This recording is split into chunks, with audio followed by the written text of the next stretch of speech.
นึ่งวันอาทิตย์ที่17เนาะ17 หรือ 18เนี่ย ที่แปดมาเอาลมมาละเนาะเอาให้หาย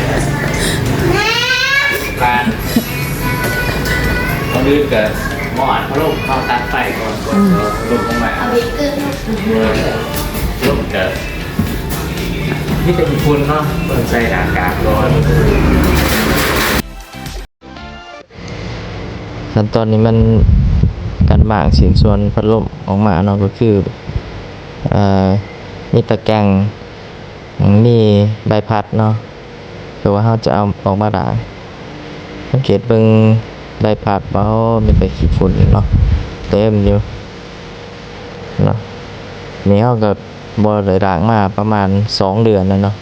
รู้สึกว่าขี้ฝุ่นหลายเบิ่งในเดือนจะมีประมาณ5-6 หน่วยเนาะเราจะเริ่มแก้ไปแต่ละหน่วยเนาะเอาออกตัวด่างเบิ่งสังเกตเบิ่งโอ้ขี้ฝุ่นลายดีนะ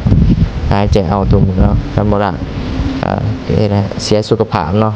ขั้นตอนด่างก็เป็นน้ำแฟบแช่น้ำแฟบเนาะเอาแล้วคัดออกล้างขี้ฝุ่นเนาะว่าจังซั่นนี่สะอาดจบงามจากนั้นก็เป่าแห้งก่อนจะติดตั้งกับเครื่องเนาะถ้าใครบ่มีเครื่องเป่าก็ตากแดดเอานี่ข้าพเจ้าเฮ็ดเพื่อให้ไวขึ้นเนาะไปเป่าเลยเป่าแล้วกลับมาเตรียมประกอบใส่เครื่องเนาะเสร็จขี้ฝุ่นที่ว่าอยู่ส่วนตัวเอามอเตอร์ออกก่อนเนาะหันใบพัดเข้า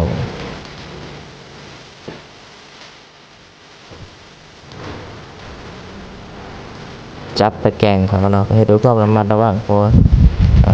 ย่างขอบตะแกรงจะอ่อนเนาะถ้าเฮ็ดแห้งเฮ็ดให้มันแตกเนาะหลังจากนั้นก็เป็นอันสำเร็จรู้สึกสะอาดสวยงามขนาดทางผู้ช่วยก็มีน้ำอะโวคาโดเย็นๆเนาะมาให้ถือว่าสนใจขนาดเลย